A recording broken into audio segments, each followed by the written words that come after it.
दिल्ली के रहने वाले दो दोस्त अपनी कार में बैठकर मसूरी घूमने निकले थे। प्लान तो उनका यही था कि मॉल रोड पर शाम को पॉपकॉर्न खाते हुए इवनिंग वॉक एंजॉय करेंगे। रात को यहाँ के हॉन्टेड लंबी दहर माइंस जाके थोड़ा सा एडवेंचर भी हो जाएगा। पर उनको बिल्कुल भी आइडिया नहीं था कि मसूरी के एक रिजॉर्ट में चेक इन करने के बाद ही उनके साथ बुरी आत्माओं द्वारा टॉर्चर करने का एक ऐसा सिलसिला शुरू होगा जो दिल्ली वापस आने तक उन्हें हॉन्ट करने वाला था। अगर आप इन गर्मियों में उत्तराखंड के मसूरी हिल स्टेशन में अपना वैकेशन मनाने आने वाले हैं तो ये वीडियो देखने के बाद आपको एक चीज पता जरूर चल जाएगा कि मसूरी आने के बाद आपको क्या नहीं करना है। 2024 की ये घटना पास्ट में हुए कुछ ऐसे इंसिडेंसेस से प्रभावित है जिसे जानने के बाद आपके रोंगटे खड़े हो जाएंगे एकदम। 4 फरवरी 2024 को सम्राट और उनके एक दोस्त स्वास्तिक ये दोनों दिल्ली से सुबह 4 बजे अपनी गाड़ी में बैठकर निकलते हैं हरिद्वार। सुबह के 7:30 बजे ये लोग हरिद्वार पहुंचते हैं और वहाँ पर इन्होंने कमरा ले लिया कुछ टाइम के लिए।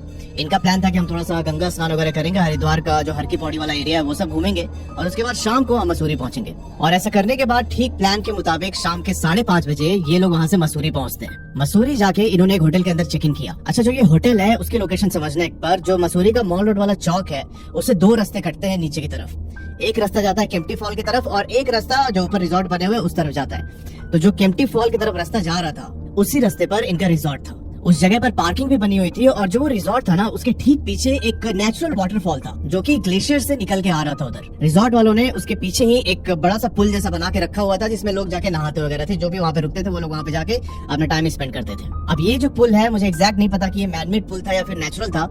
इस पुल के साइड से आप अगर चलते जाएंगे तो आप सीधा केम्प्टी फॉल पहुंच जाएंगे। आई होप आपको लोकेशन अभी क्लियर हो गया होगा। तो ये लोग शाम के 5:30 बजे अपने होटल के अंदर चेक इन करते हैं। वहाँ पर फर्स्ट फ्लोर पे इनका रूम था, कमरा नंबर 108। अब जो ये रूम था ये बिल्कुल बीचों बीच था। उसके मतलब इस साइड भी रूम थे, दूसरे साइड में भी रूम था। तो इन्होंने उस कमरे में चेक इन किया, थोड़ा सा रिलैक्स किया इन्होंने और शाम के 7:45 पे ये लोग मॉल रोड घूमने चले गए। अब मॉल रोड पर अच्छा से इन्होंने टाइम स्पेंड किया, वहाँ पे अपने पॉपकॉर्न वगैरह खाए, थोड़ा सा स्ट्रॉलिंग की और उसके बाद रात को डिनर करके ये लोग वापस अपने कमरे में आ जाते हैं। रात के करीब 11:30 बजे अचानक स्वास्तिक की नींद खुलती है। इसे टॉयलेट करने जाना था और भाई साहब स्वास्तिक ने जैसे ही बाथरूम का दरवाजा खोल के अंदर गया जिस साइड पॉट था, ये देखता है कि उस पॉट पर खून से ना एक बहुत वियर्ड सी स्माइली बनी हुई है। और फिर इसकी नजर जाती है सामने जो वॉश बेसिन के ऊपर शीशा रहता है उस पे ये देखता है कि एक लाइन लिखा हुआ था कि अब कहाँ जाओगे। भाई साहब ये देख के स्वास्थ्य की हालत खराब हुई बुरी तरीके से। ये तुरंत बिना पेशाब किए वापस आता है कमरे में और इसने सम्राट को जगाने की कोशिश की कि भाई उठना, ये हमने देखा अभी, देखना वॉशरूम में ऐसे स्माइली बना हुआ है। अब जो सम्राट लड़का था यही ड्राइव करके आ रहा था पूरे दिन भर इसने ही ड्राइव किया था दिल्ली से हरिद्वार और फिर हरिद्वार से मसूरी। तो सम्राट यहाँ पे थका हुआ था बहुत ज्यादा, उसने ज्यादा ध्यान नहीं दिया, बोला कि यार सो जा, अभी कल सुबह देखते हैं। सम्राट को ये भी लगा कि शायद इसने कुछ बुरा सपना देखा है, मे भी इस वजह से स्वास्थ्य कैसे रिएक्ट कर रहा है। पर स्वास्थ्य को एग्जैक्टली पता था कि उसने क्या देखा है वॉशरूम में, वो उस दृश्य को झुठला नहीं सकता था। यहाँ पर स्वास्थ्य अब सोने का प्रिटेंड करता है, ये कोशिश करता है कि इसे जल्दी से नींद आ जाए और उस घटना को वो भूल जाए, मतलब दिमाग से निकल जाए उसके। हल्के हल्के इनको नींद आनी स्टार्ट हो चुकी थी और तभी दरवाजे की नॉक से इन दोनों की नींद खुलती है। 2:27 हो रहे थे घड़ी में और इनका जो रूम का दरवाजा था बाहर से किसी ने नॉक करते हुए बोला कि स्वास्तिक खोलियो, स्वास्तिक गेट खोलियो।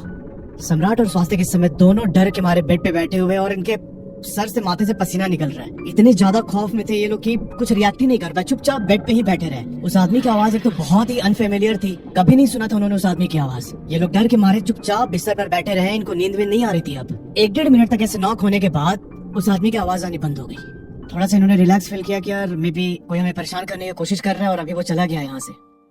आधे घंटे के बाद फिर से नॉक स्टार्ट होता है और इस बार आवाज आ रही थी बाहर से कि सम्राट खोलियो, सम्राट दरवाजा खोलियो।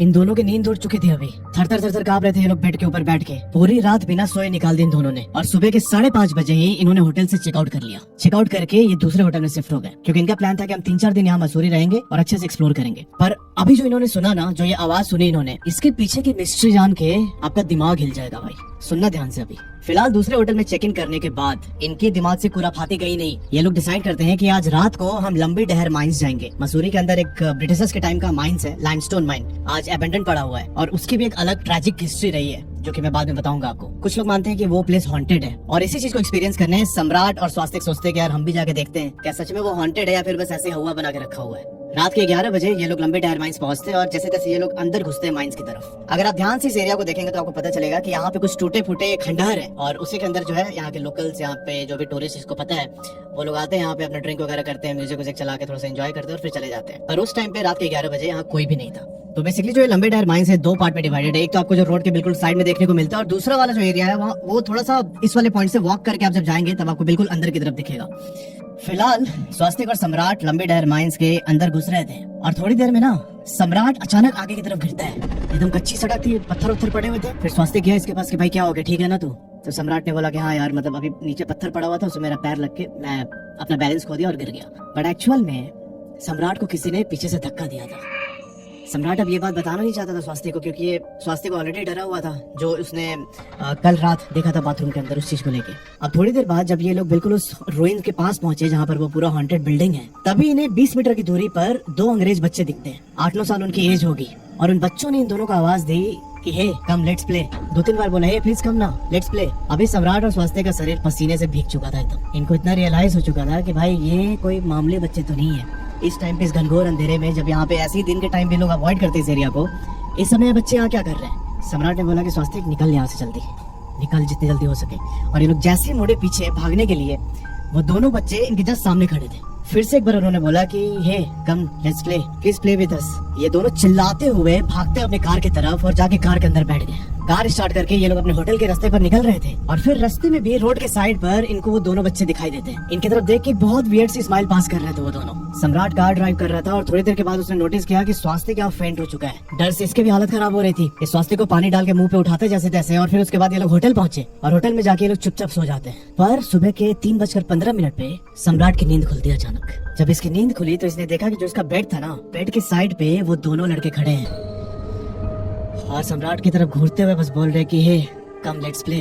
सम्राट बताते हैं कि उनकी इतनी ज्यादा हालत खराब है इस समय कि उन बेहोश हो गए वहाँ पे।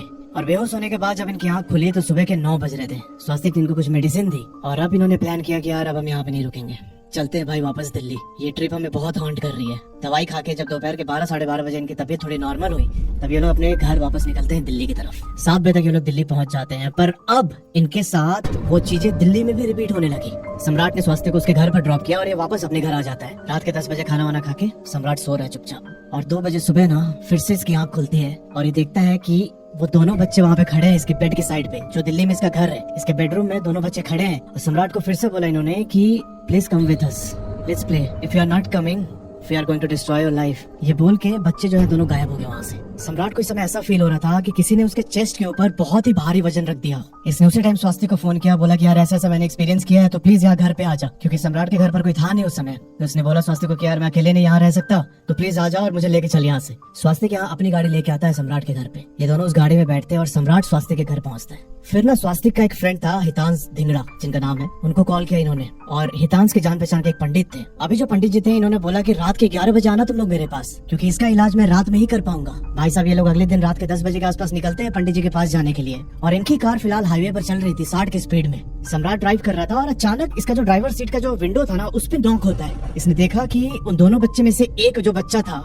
वो इसके ड्राइवर सीट पे नॉक कर रहा है और ना ये इशारा कर रहा है कि ये विंडो खोलो, मेरे को अंदर आना है। ये नजारा देख के सम्राट का होश उड़ जाता है। इसने एक्सीलरेटर और जोर से प्रेस कर दिया। गाड़ी की रफ्तार बढ़ चुकी थी और जब इन लोगों ने पीछे मुड़ के देखा तो इन्होंने पाया कि वो दोनों बच्चे और उसके साथ एक औरत भी थी इस बार, जिसने ब्लू कलर का फॉर्मल ड्रेस पहना हुआ था।